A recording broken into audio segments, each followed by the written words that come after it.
ಒಂದು ತಿಳ್ಕೊಳ್ಳಿ, ಈ ರಾಜ್ಯದಲ್ಲಿರ್ತಕ್ಕಂತಹ 224 ಶಾಸಕರು ಕೂಡ ಮುಖ್ಯಮಂತ್ರಿ ಆಗಲಿಕ್ಕೆ ಅರ್ಹತೆ ಇರ್ತದೆ. ಡಿ ಕೆ ಶಿವಕುಮಾರ್ ಅವರು ಪಕ್ಷಕ್ಕೆ ದುಡಿದಿದ್ದಾರೆ, ಮುಖ್ಯಮಂತ್ರಿ ಆಗ್ತಾರೆ, ಆಸೆ ಇಟ್ಕೊಂಡ್ರು ತಪ್ಪೇನಿಲ್ಲ. ಈಗ ರಾಜ್ಯದ ಮುಖ್ಯಮಂತ್ರಿಗಳು 2ನೇ ಬಾರಿ ಮುಖ್ಯಮಂತ್ರಿ ಆಗಿದ್ದರೆ ಉತ್ತಮವಾಗಿ ಕೆಲಸ ಮಾಡ್ತಾ ಇದ್ದಾರೆ. ನಾವೆಲ್ಲರೂ ಕೂಡ ಒಪ್ಕೊಂಡಿರ್ತಕ್ಕಂಥ ವಾಸ್ತವಾಂಶ. ಹೈಕಮಾಂಡ್ ಯಾವತ್ತೇನು ತೀರ್ಮಾನ ತಗೊಳ್ತಾರೋ ಅದಕ್ಕೆ ಬದ್ಧವಾಗಿ ಎಲ್ಲರೂ ಕೆಲಸ ಮಾಡ್ತಾರೆ. ನಮ್ಮ ಪಾರ್ಟಿಯಲ್ಲಿ ಆ ಥರ ಆ ವಿಚಾರಧಾರೆಗಳೇ ಇಲ್ಲ. ಯಾರು ಒಟ್ಟು ಡಿ ಕೆ ಶಿವಕುಮಾರ್ ಜೊತೆ ಈ ತರ ನೀವು ಕಾಂಪಿಟೇಷನ್ ಬಿಟ್ರಿ, ಇದುವರೆಗೆ ಅವ್ರು ಒಬ್ಬರೇ ಇದ್ರು ಸಿಎಂ ಪೋಸ್ಟ್ ಅಲ್ಲಿ. ಈಗ ಎಲ್ಲರನ್ನೂ ನಾವು ನೋಡಿ ಕಾಂಪಿಟೇಷನ್ ಪ್ರಶ್ನೆನೇ ಬರಲ್ಲ. ನಾವು ಒಟ್ಟಾಗಿ ಒಗ್ಗಟ್ಟಾಗಿ ರಾಜ್ಯದ ಜನಗಳಿಗೆ ಮಾತು ಕೊಟ್ಟು ಬಂದಿದ್ದೀವಿ. ನಾವು 7 ಕೋಟಿ ಕನ್ನಡಿಗರ ಸೇವೆ ಮಾಡ್ತೇವೆ. ಅದಕ್ಕೆ ಕಟಿಬದ್ಧವಾಗಿ ಶಿವಕುಮಾರ್ ಸಾಹೇಬರು ಕೆಲಸ ಮಾಡ್ತಿದ್ದಾರೆ, ಸಿದ್ದರಾಮಯ್ಯ ಸಾಹೇಬರು ಕೆಲಸ ಮಾಡ್ತಿದ್ದಾರೆ. ನಾವೆಲ್ಲರೂ ಕೂಡ ಅವರ ಅನುಯಾಯಿಗಳ ಕೆಲಸ ಮಾಡ್ತಾ ಇದ್ದೇವೆ.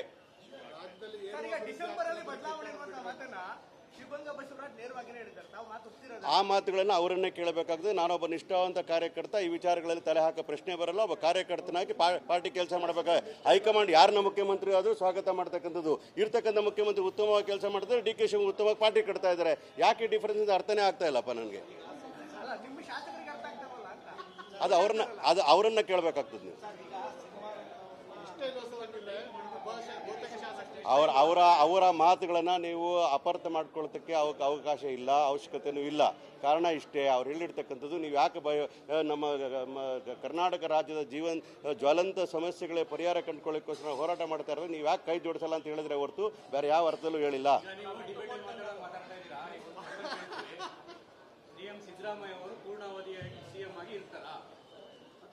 ಕಾಂಗ್ರೆಸ್ ಸರ್ಕಾರ ಪೂರ್ಣಾವಧಿಗೆ ಇರ್ತದೆ. ಈಗ ವ್ಯಕ್ತಿಗತವಾಗಿ ಯಾವತ್ತೂ ಕೂಡ ನಮ್ಮ ಅಧ್ಯಕ್ಷ ಹೇಳ್ಕೊಟ್ರೆ ನಮಗೆ ವ್ಯಕ್ತಿ ಪೂಜೆ ಸಲ್ಲದು ಅಂತ ಹೇಳೋರೆ. ಮತ್ತೆ ಯಾಕೆ ಪ್ರಶ್ನೆ ಕೇಳ್ತೀರಿ ನೀವು? ಕಾಂಗ್ರೆಸ್ ಪಕ್ಷ ಅಧಿಕಾರದಲ್ಲಿರ್ತದೆ, ಮುಖ್ಯಮಂತ್ರಿಗಳು ಮುಖ್ಯಮಂತ್ರಿ ಆಗಿದ್ದಾರೆ, ಡಿ ಕೆ ಶಿವಕುಮಾರ್ ಅಧ್ಯಕ್ಷರಾಗಿದ್ದಾರೆ, ಒಟ್ಟುಗೂಡಿ ಕೆಲಸ ಮಾಡ್ತಾ ಇದ್ದೇವೆ, ಸದೃಢ ಸರ್ಕಾರವನ್ನು ಕೊಡ್ತೇವೆ. ಧನ್ಯವಾದಗಳು. ಒಂದು ತಿಳ್ಕೊಳ್ಳಿ, ಈ ರಾಜ್ಯದಲ್ಲಿರ್ತಕ್ಕಂತಹ 224 ಶಾಸಕರು ಕೂಡ ಮುಖ್ಯಮಂತ್ರಿ ಆಗಲಿಕ್ಕೆ ಅರ್ಹತೆ ಇರ್ತದೆ.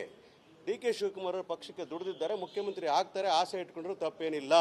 ಈಗ ರಾಜ್ಯದ ಮುಖ್ಯಮಂತ್ರಿಗಳು 2ನೇ ಬಾರಿ ಮುಖ್ಯಮಂತ್ರಿ ಆಗಿದ್ದರೆ ಉತ್ತಮವಾಗಿ ಕೆಲಸ ಮಾಡ್ತಾ ಇದ್ದಾರೆ. ನಾವೆಲ್ಲರೂ ಕೂಡ ಒಪ್ಕೊಂಡಿರ್ತಕ್ಕಂಥ ವಾಸ್ತವಾಂಶ.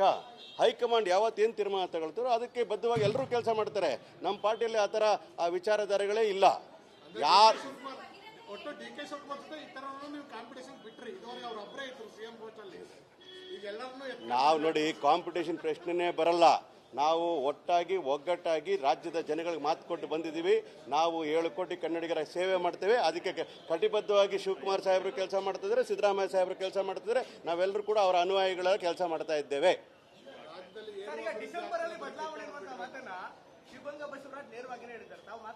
ಆ ಮಾತುಗಳನ್ನು ಅವರನ್ನೇ ಕೇಳಬೇಕಾಗ್ತದೆ. ನಾನೊಬ್ಬ ನಿಷ್ಠಾವಂತ ಕಾರ್ಯಕರ್ತ, ಈ ವಿಚಾರಗಳಲ್ಲಿ ತಲೆ ಹಾಕೋ ಪ್ರಶ್ನೆ ಬರಲ್ಲ. ಒಬ್ಬ ಕಾರ್ಯಕರ್ತನಾಗಿ ಪಾರ್ಟಿ ಕೆಲಸ ಮಾಡಬೇಕಾದ್ರೆ ಹೈಕಮಾಂಡ್ ಯಾರನ್ನ ಮುಖ್ಯಮಂತ್ರಿ ಆದರೂ ಸ್ವಾಗತ ಮಾಡ್ತಕ್ಕಂಥದ್ದು. ಇರ್ತಕ್ಕಂಥ ಮುಖ್ಯಮಂತ್ರಿ ಉತ್ತಮವಾಗಿ ಕೆಲಸ ಮಾಡ್ತಾರೆ, ಡಿ ಕೆ ಶಿವಕುಮಾರ್ ಉತ್ತಮವಾಗಿ ಪಾರ್ಟಿ ಕಟ್ತಾ ಇದ್ದಾರೆ. ಯಾಕೆ ಡಿಫರೆನ್ಸ್ ಅರ್ಥನೇ ಆಗ್ತಾ ಇಲ್ಲಪ್ಪ ನನಗೆ. ಅದು ಅವರನ್ನ ಕೇಳಬೇಕಾಗ್ತದೆ. ನೀವು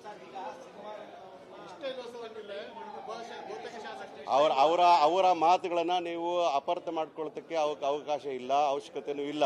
ಕಾರಣ ಇಷ್ಟೇ, ಅವ್ರು ಹೇಳಿರ್ತಕ್ಕಂಥದ್ದು ನೀವು ಯಾಕೆ ನಮ್ಮ ಕರ್ನಾಟಕ ರಾಜ್ಯದ ಜ್ವಲಂತ ಸಮಸ್ಯೆಗಳ ಪರಿಹಾರ ಕಂಡುಕೊಳ್ಳೋಕ್ಕೋಸ್ಕರ ಹೋರಾಟ ಮಾಡ್ತಾ ಇರೋದು, ನೀವು ಯಾಕೆ ಕೈ ಜೋಡಿಸಲ್ಲ ಅಂತ ಹೇಳಿದ್ರೆ ಹೊರತು ಬೇರೆ ಯಾವ ಅರ್ಥದಲ್ಲೂ ಹೇಳಿಲ್ಲ.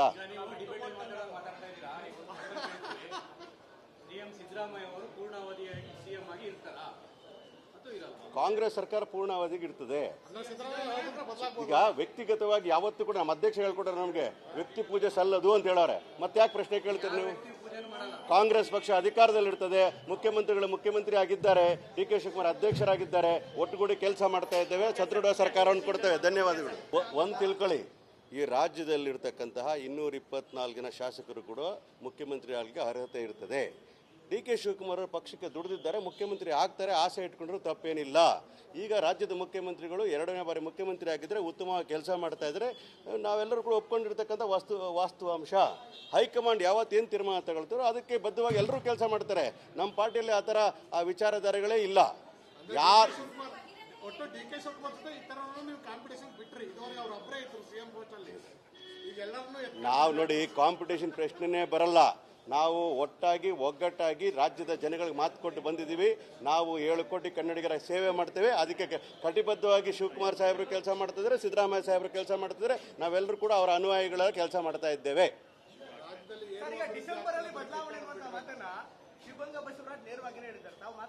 ಆ ಮಾತುಗಳನ್ನು ಅವರನ್ನೇ ಕೇಳಬೇಕಾಗ್ತದೆ. ನಾನೊಬ್ಬ ನಿಷ್ಠಾವಂತ ಕಾರ್ಯಕರ್ತ, ಈ ವಿಚಾರಗಳಲ್ಲಿ ತಲೆ ಹಾಕೋ ಪ್ರಶ್ನೆ ಬರಲ್ಲ. ಒಬ್ಬ ಕಾರ್ಯಕರ್ತನಾಗಿ ಪಾರ್ಟಿ ಕೆಲಸ ಮಾಡಬೇಕಾದ್ರೆ ಹೈಕಮಾಂಡ್ ಯಾರನ್ನ ಮುಖ್ಯಮಂತ್ರಿ ಆದರೂ ಸ್ವಾಗತ ಮಾಡ್ತಕ್ಕಂಥದ್ದು. ಇರ್ತಕ್ಕಂಥ ಮುಖ್ಯಮಂತ್ರಿ ಉತ್ತಮವಾಗಿ ಕೆಲಸ ಮಾಡ್ತಾರೆ, ಡಿ ಕೆ ಶಿವಕುಮಾರ್ ಉತ್ತಮವಾಗಿ ಪಾರ್ಟಿ ಕಟ್ತಾ ಇದ್ದಾರೆ. ಯಾಕೆ ಡಿಫರೆನ್ಸ್ ಅರ್ಥನೇ ಆಗ್ತಾ ಇಲ್ಲಪ್ಪ ನನಗೆ. ಅದು ಅವರನ್ನ ಕೇಳಬೇಕಾಗ್ತದೆ ನೀವು.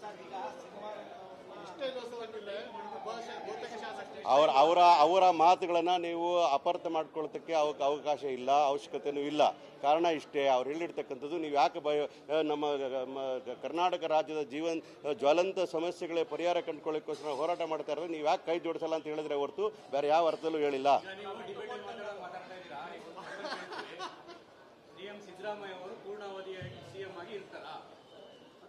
ಕಾಂಗ್ರೆಸ್ ಸರ್ಕಾರ ಪೂರ್ಣಾವಧಿಗೆ ಇರ್ತದೆ.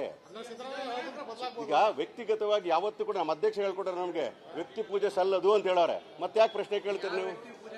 ಕಾಂಗ್ರೆಸ್ ಪಕ್ಷ ಅಧಿಕಾರದಲ್ಲಿರ್ತದೆ, ಮುಖ್ಯಮಂತ್ರಿ ಆಗಿದ್ದಾರೆ, ಡಿ ಕೆ ಶಿವಕುಮಾರ್ ಅಧ್ಯಕ್ಷರಾಗಿದ್ದಾರೆ, ಒಟ್ಟುಗೂಡಿ ಕೆಲಸ ಮಾಡ್ತಾ ಇದ್ದೇವೆ, ಸದೃಢ ಸರ್ಕಾರವನ್ನು ಕೊಡ್ತೇವೆ. ಧನ್ಯವಾದಗಳು. ಒಂದು ತಿಳ್ಕೊಳ್ಳಿ, ಈ ರಾಜ್ಯದಲ್ಲಿರ್ತಕ್ಕಂತಹ 224 ಜನ ಶಾಸಕರು ಕೂಡ ಮುಖ್ಯಮಂತ್ರಿ ಆಗಲಿಕ್ಕೆ ಅರ್ಹತೆ ಇರ್ತದೆ. ಡಿ ಕೆ ಶಿವಕುಮಾರ್ ಪಕ್ಷಕ್ಕೆ ದುಡಿದಿದ್ದಾರೆ, ಮುಖ್ಯಮಂತ್ರಿ ಆಗ್ತಾರೆ, ಆಸೆ ಇಟ್ಕೊಂಡ್ರು ತಪ್ಪೇನಿಲ್ಲ. ಈಗ ರಾಜ್ಯದ ಮುಖ್ಯಮಂತ್ರಿಗಳು 2ನೇ ಬಾರಿ ಮುಖ್ಯಮಂತ್ರಿ ಆಗಿದ್ದರೆ ಉತ್ತಮವಾಗಿ ಕೆಲಸ ಮಾಡ್ತಾ ಇದ್ದಾರೆ. ನಾವೆಲ್ಲರೂ ಕೂಡ ಒಪ್ಕೊಂಡಿರ್ತಕ್ಕಂಥ ವಾಸ್ತವಾಂಶ. ಹೈಕಮಾಂಡ್ ಯಾವತ್ತೇನು ತೀರ್ಮಾನ ತಗೊಳ್ತಾರೋ ಅದಕ್ಕೆ ಬದ್ಧವಾಗಿ ಎಲ್ಲರೂ ಕೆಲಸ ಮಾಡ್ತಾರೆ. ನಮ್ಮ ಪಾರ್ಟಿಯಲ್ಲಿ ಆ ಥರ ಆ ವಿಚಾರಧಾರೆಗಳೇ ಇಲ್ಲ. ಒಟ್ಟು ಡಿ ಕೆ ಶಿವಕುಮಾರ್ ಜೊತೆ ಈ ತರ ನೀವು ಕಾಂಪಿಟೇಷನ್ ಬಿಟ್ರಿ, ಇದುವರೆಗೆ ಅವ್ರ ಒಬ್ಬರೇ ಇದ್ರು ಸಿಎಂ ಪೋಸ್ಟಲ್ಲಿ. ಈಗ ಎಲ್ಲರನ್ನೂ ನಾವು ನೋಡಿ ಕಾಂಪಿಟೇಷನ್ ಪ್ರಶ್ನೆನೇ ಬರಲ್ಲ. ನಾವು ಒಗ್ಗಟ್ಟಾಗಿ ರಾಜ್ಯದ ಜನಗಳಿಗೆ ಮಾತು ಕೊಟ್ಟು ಬಂದಿದ್ದೀವಿ.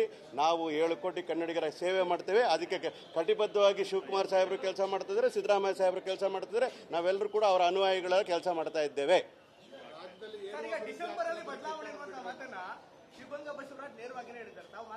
ಆ ಮಾತುಗಳನ್ನು ಅವರನ್ನೇ ಕೇಳಬೇಕಾಗ್ತದೆ. ನಾನೊಬ್ಬ ನಿಷ್ಠಾವಂತ ಕಾರ್ಯಕರ್ತ, ಈ ವಿಚಾರಗಳಲ್ಲಿ ತಲೆ ಹಾಕೋ ಪ್ರಶ್ನೆ ಬರಲ್ಲ. ಒಬ್ಬ ಕಾರ್ಯಕರ್ತನಾಗಿ ಪಾರ್ಟಿ ಕೆಲಸ ಮಾಡಬೇಕಾದ್ರೆ ಹೈಕಮಾಂಡ್ ಯಾರನ್ನ ಮುಖ್ಯಮಂತ್ರಿ ಆದರೂ ಸ್ವಾಗತ ಮಾಡ್ತಕ್ಕಂಥದ್ದು. ಇರ್ತಕ್ಕಂಥ ಮುಖ್ಯಮಂತ್ರಿ ಉತ್ತಮವಾಗಿ ಕೆಲಸ ಮಾಡ್ತಾರೆ, ಡಿ ಕೆ ಶಿವಕುಮಾರ್ ಉತ್ತಮವಾಗಿ ಪಾರ್ಟಿ ಕಟ್ತಾ ಇದ್ದಾರೆ.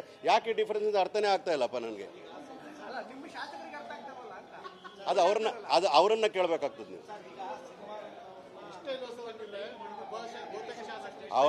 ಅವರ ಮಾತುಗಳನ್ನು ನೀವು ಅಪಾರ್ಥ ಮಾಡ್ಕೊಳ್ಳೋದಕ್ಕೆ ಅವಕಾಶ ಇಲ್ಲ, ಅವಶ್ಯಕತೆಯೂ ಇಲ್ಲ.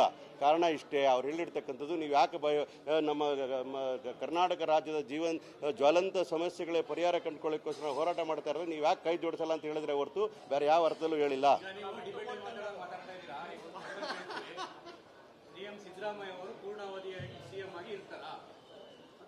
ಕಾಂಗ್ರೆಸ್ ಸರ್ಕಾರ ಪೂರ್ಣಾವಧಿಗೆ ಇರ್ತದೆ.